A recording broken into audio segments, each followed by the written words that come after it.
Today we're here to talk about my safety. I'll just ask my colleagues here to introduce themselves. I'll then give my general update, and then we'll start to understand a little bit more about what's going on around our really important safety campaign that we're going to be having. Maria, can you just start by introducing yourself? That would be great. Hello, my name is Maria Nelligan and I'm Director of Nursing and Quality at the Trust. Thank you. Hi, I'm Debbie Oxall, Lead Nurse for Community Wellbeing, Children and Young People Wellbeing Network. You're in the Children's Network. Yes. Debbie. Great. Hello, I'm Heinton Carter, Inpatient Psychology Lead for East and Central Lancashire, and I'm also the Interim Clinical Lead for the Traumatic Stress Service. Thank you, Hein. Hi, I'm Lisa Smith, Service Manager from Central Lancashire, covering inpatient and some community teams. Great. So great to have you with us today.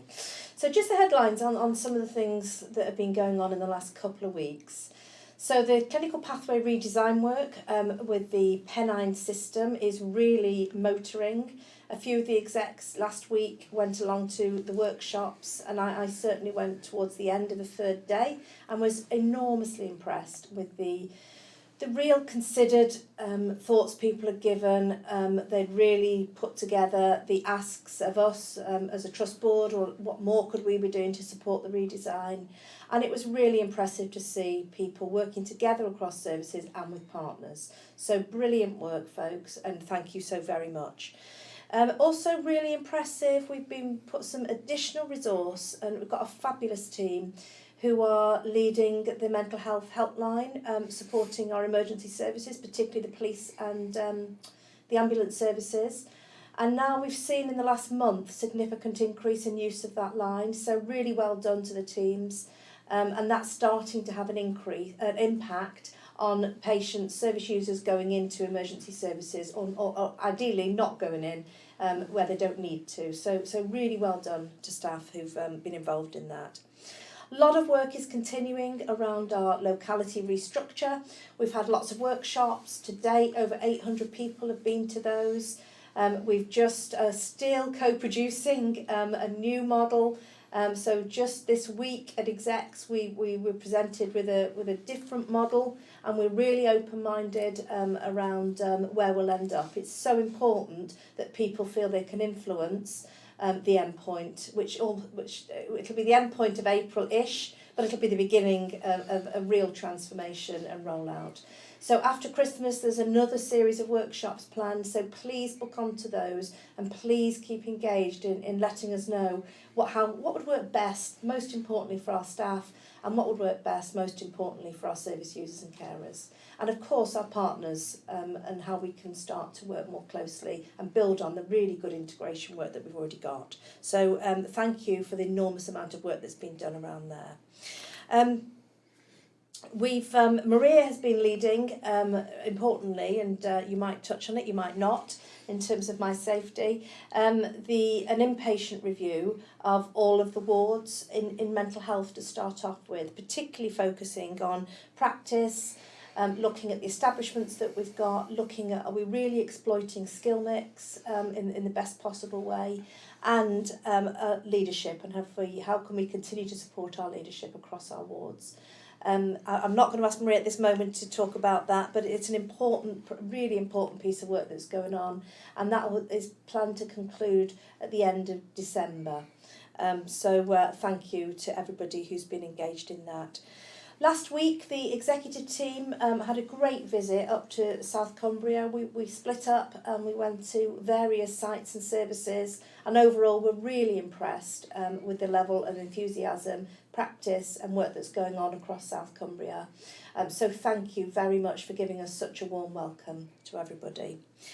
Good news in that we've had some new money that's come in. That's always welcome to us. We've been, as you know, lobbying nationally for funding and locally, and we've just had some new funding for capital, so for our new buildings programme, so to build new beds that we need for specialist mental health, and also we're planning to put emergency pods in partnership with our acute trust to support particularly our liaison teams. So that's very, very, very welcome, and well done to people who've been involved in that. And then winter is very firmly with us at the moment, and winter pressures is very, very topical. and everybody is really playing their role from a mental health, but also particularly from a physical health perspective. And we've done quite a lot of deep diving and understanding that this last week or so, and really impressed by the amount of work that is going on and the amount of responsiveness that our district nurses, our rapid response teams, our rehab teams are really putting into that work. So a big thank you to you, and I know that that's going to continue to ramp up. Now there's quite a lot of celebrations this week to just call out, so really important to call these out, I think, on every couple of weeks. So from a flu campaign point of view, we're doing really well. We've got over 65% of our frontline staff who've been vaccinated, and overall just about 55% of staff. We've got to get this up to 80%, folks, so really well done to everybody that's been engaged in that. But please, for those of you that haven't yet had the flu jab, please book on and please get it sorted. Really important for you, for your personal health, but essential for the service users and carers that you're working with. So please do that. Really great that I said a couple of weeks ago that we've been shortlisted in the NHS Elect, 3 of our teams, the National NHS Elect Awards, and I'm delighted that the Seclusion Continuous Improvement Group has been a winner. So really, really well done to you guys. And the continuous improvement strategy is going to be so important for us going forward. So well done. I was delighted in the last couple of weeks to go to Opportunity Knocks, which was our inclusion and diversity workshop or conference. It was fabulous, lots of partners there, and very, very proud to be able to receive the City of Sanctuary Award, recognising the excellent work that we've done with people seeking asylum, and we're the first NHS trust in the country to receive that. So an enormous thank you to people who've really importantly been supporting those very vulnerable people. Really well done to Sarah Green, our Chief Pharmacy Technician, who's been awarded the Association of Technicians UK Award for her contribution to the profession. So really well done to Sarah. We've been announced as in the top 3 for inclusive employers, which is recognising the work we're doing around diversity and inclusion. As you know, we've got a Listening into Action group because we need to build on these successes. We've got a lot more work to do, but really well done for people who've been involved in that. And then I finally wanted to just talk about the Listening into Action advert campaign. So lots of people tapped into our LIA app, identifying what was the essential equipment that you needed to do your jobs day to day. And we've launched the Advent Calendar campaign, and during December, every day, we're celebrating delivering that equipment. So well done to the LIA team. But I just wanted to call out just a few of those things that are being supported. So the Trust Medicines Management team have had new technology, which has really enabled them to strengthen their whole educational approach. Our perinatal services have had additional breast pumps, really essential for supporting those mums that need to be breastfeeding. We've got portable weighing scales that have gone to the adult ADHD service, so they can actually enhance that support for people at home, really important. We've got, from a staffing perspective, fridges and kettles delivered to community teams in Burnley. And lovely one is the Chorley Inpatient unit have had musical instruments. And I know they're delighted with the musical therapy enhancements they've been able to support for people that are joining the musical therapy groups. So thank you to everybody that's been involved in that, and particularly thank you to the Listening into Action team. So that's quite a long update, but really important because we had quite a lot to celebrate there as well. So I'm now just going to hand over to Maria, who's just going to introduce us as our lead executive director into what all this My Safety business is all about. Please, Maria. Thank you, Caroline. Some of you will know, and you will be aware, we did the pulse check as part of our Listening into Action programme it was still this year in the summer. And out of that came a number of issues around people raising issues around being safe themselves and safety in their workplace. And there was a number of themes came out. So we set up a Listening into Action group. And that group was to look at, and it was termed My Safety. And I think it's an excellent opportunity for us. I'm just going to say a little bit about my thinking around that, and then I'm going to hand over. But I think my safety is important in terms of thinking about the language. So it's the safety in terms of our service users in our services, but the safety of our staff as well. And we're looking to develop a safety campaign, and that safety campaign will be called My Safety. And under that it'll be an umbrella that we will co-produce, and we'll talk about some of co-production in a minute. But really look at all the initiatives that we're doing within the organisation that's around improving safety for service users and staff, and to raise that profile and raise awareness across the organisation in partnership with you and in partnership with our service users and carers. So I'm really excited about this work because I think it can really make a big change, a big difference. It will be part of our quality strategy going forward next year and our quality priorities, and we want to deliver that in co-production with you, service users and our partners.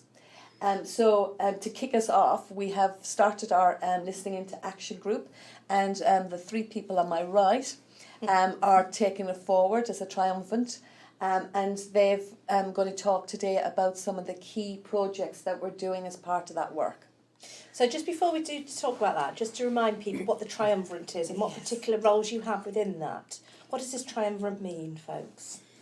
Okay, so I'm the clinical lead in the Triumphant, and it's about driving the projects forward and keeping track of where we're up to and that they're meeting the objectives that we originally set. Great, so you're the clinical lead, Debbie? So I'm the operational lead, so I guess my role is kind of to bring that all together strategically and make sure I dovetail with you, Debbie, and we kind of have a harnessed approach. Okay, and Hein? And I'm contributing from a psychology perspective to support the various projects within the work stream. Okay, brilliant. So, who's going to start off? Debbie, you're going to tell us about, so what are the priorities that you've settled on? Because in 20 weeks, there's only so many we can do, even though it'll be part of the overall campaign that we're going to be having. So using the information from the pulse check and from the big conversation that was held earlier this year, there's three objectives that the sponsor group have come up with for that initial 12-week. So looking first at how we support our administrative staff and our partner staff, so contractors, domestic staff, in terms of making sure that they're equipped with the knowledge and skills to help them keep themselves and other people safe. So looking at a training package that we can be developed and at least piloted within the 12 weeks to see how that works. Because I imagine quite a lot of those people come into the trust and haven't got a background in working with people with mental health particularly needs. Working in the mental health settings, I think they're faced a lot of the time with in really scary situations that they don't have that basic understanding and knowledge before they I'm sure that'll be really welcome then. And the second objective is looking at lone working and really evaluating and enhancing our lone working practices. So those staff who are out there in the community, probably particularly on their own, do feel safe and supported. They have the right equipment to make sure that they are safe in doing their job, really. Okay, so really enhancing what we're doing going forward. Yeah. Great. And the last objective is looking at how we support people after critical incidents, and there's a lot of work being done led by Hein in the mental health inpatients, but it's about how we take that forward to the wider organisation. Obviously, Cumbria haven't been involved in that so far because I've just joined the trust, so it's how we put that into Cumbria, but also acknowledging that our community staff and our non-mental health teams are often faced with critical incidents. It's about how we offer them support, but I think Hein's going to talk a bit more about that. So before we come to Hein, so that's when there's been an incident and preparing for how we support staff, because often it can be really traumatic, can't it? Yeah. But Maria, can you just talk a little bit around what we need to do to support the clinical environment to prevent the incident wherever we can? Yeah.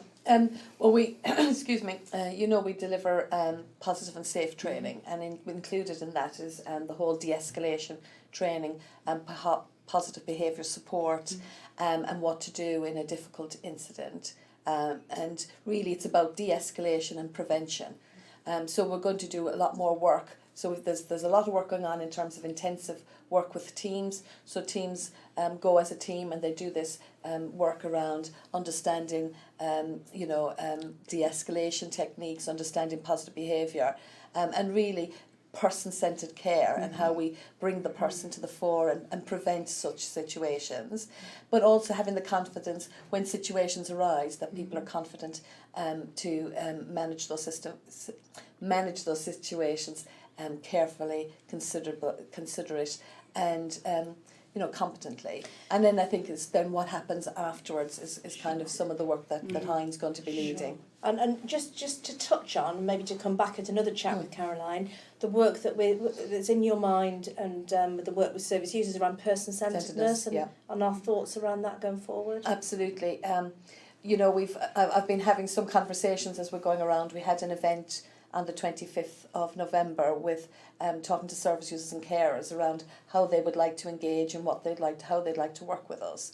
And a key for me is learning from them and learning together and looking at how we are truly person-centred. So what I'd like to do in the new year is to do some work co-produced with service users and staff around person-centredness and what does it mean to each and every one of us, maybe coming up with some person-centred principles that we all align to and we all follow, and it would fit nicely with the behaviour and the values work that another LIA group are doing. So I think that would really, and I suppose a theme in that too is around recovery, and all those recovery principles about hope, acceptance, goals. Really working in that co-produced way is really a shift that we want to make in terms of our whole culture. The key thing that I think is different is that we do it with one another as well. So we often talk about our service users and we're going to do things for our service users. This is about an approach that we do with one another and we do with service users. Yeah. So I'd like to look at the language as well and the language that we use. Okay, so that'll be an overarching important principle going forward and will feed into our quality priorities when we start to develop that. Yeah. So Hein, let's come to you and understand a little bit more around the work that you're going to be leading around de-escalation and critical incident support. So in essence, it's an evidence-based, peer-led organisational response to how we support our peers in the workplace when there was a critical incident. And it kind of draws in a number of different theories and models, but the kind of core principles is looking to focus on the concept of pre-awareness, which is educating staff about the potential impact of a critical incident and helpful strategies that they can employ themselves following a critical incident to look at their self-care, but also then the kind of wraparound service, the kind of immediate support that's provided to staff immediately following a critical incident to kind of enable that processing of that critical incident. And then that's delivered by both managers and peers embedded within their care teams, and those individuals will be offered additional training to support their peers.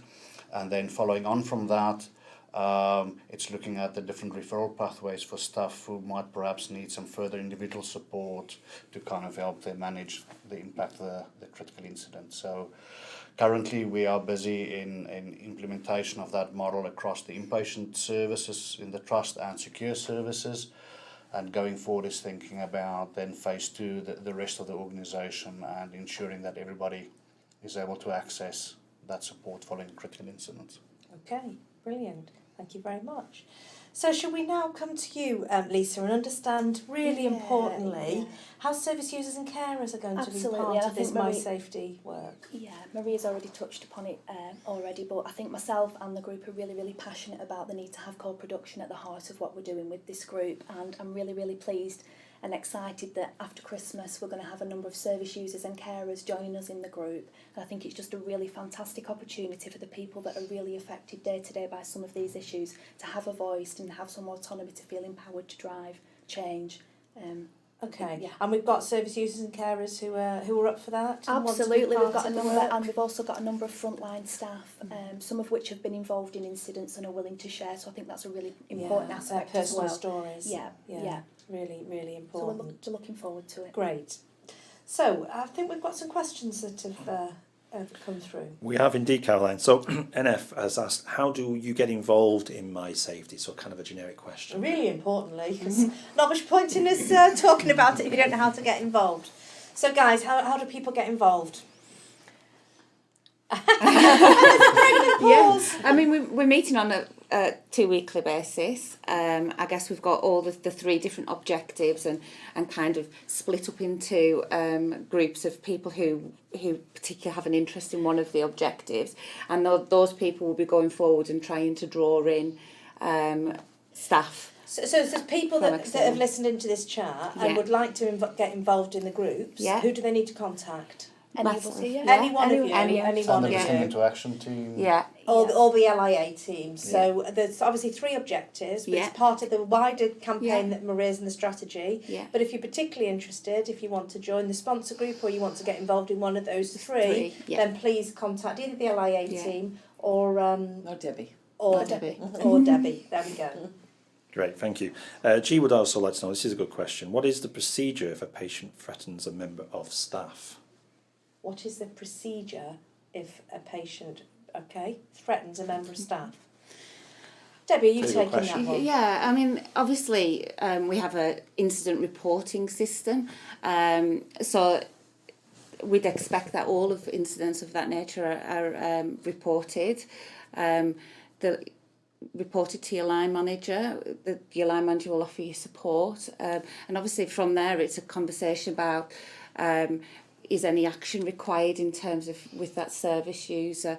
Obviously the service user would also have a debrief of the incident as the member of staff would, but it's do we need to take further action towards that service user to prevent other incidents occurring. But it's around making sure it's reported, making sure that your line managers are aware so you can get that support, and obviously in terms of supporting the service user, following that, just to think about what led to that situation, how can we prevent it happening again. So presumably that will be on an individual basis, Yeah. but the most important thing is don't just absorb it and do No. nothing about it. Absolutely not. Raise it, Maria. Yeah, and I think it needs to be reflected in the care plan. So, Yeah. reviewing that with the service user and understanding, was it a one-off situation or is it a pattern or behaviour, and agreeing what actions in co-produce with the service user and the member staff as part of their care plan. And then, of course, if it does escalate and it becomes a difficult situation, as you said, there's reporting, but there's also the multidisciplinary team in terms of discussing that and discussing that people feel safe in managing the situations, and that the service user understands the consequences as well. Yes. So it's the whole thing around reviewing, discussing, person-centred care plan, and really understanding the boundaries as well. Yeah. Because I think we may have situations where things get escalated and they need to be discussed with the police, and very severe situations. And Where again, it's needed. people would be supported to do that. Yeah. So a whole multitude of Yeah. things, but the most important thing is don't just absorb it yourself. Absolutely. Okay.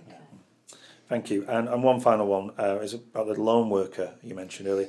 I'm a lone worker at the Trust. What equipment will be supplied to help My Safety? I think it's about reviewing what the procedures and policies are in place and how we implement that. I think it's a difficult question to answer because I think different people will require different equipment. So I think it's about making sure that teams and team leaders have an input in what they feel would keep them safe and what they need. And there is, depending on where you work, whether it's the community or inpatient staff, there will be a procedure, and we have a policy, a lone working policy, and there's a procedure. So it's not all about equipment, it's about being clear about that procedure, and making sure that everybody understands the procedure, and that will include maybe telephone support, checking in with your team, that there's somebody in your team that is responsible for coordinating people having a safe word. There's a whole multitude of issues around loan working and they're very well tried and tested. Mm-hmm. And I think equipment is an additional extra rather than being the answer. Yeah, but an important part of the Absolutely. of the. It'd be good if that person feels strongly about the issue to join the loan working group. absolutely. So please get in Yeah. touch, Yes. because I think what we're really wanting to do is to listen to how we can enhance people's personal safety if they are a lone worker. It's really really important. And just to kind of add to that, I've just taken over the chair of the Health and Safety Forum, and that's an issue that we'll be looking at with staff side as well. So I think that's really important to join it up with yourselves. Okay, brilliant. So I think we're coming to the end of this chat. So a couple of things from me. The next chat we've got is on the 15th of January, which is at 3:30 on. I don't know what day it is actually, but it's at 3:30 anyway, folks.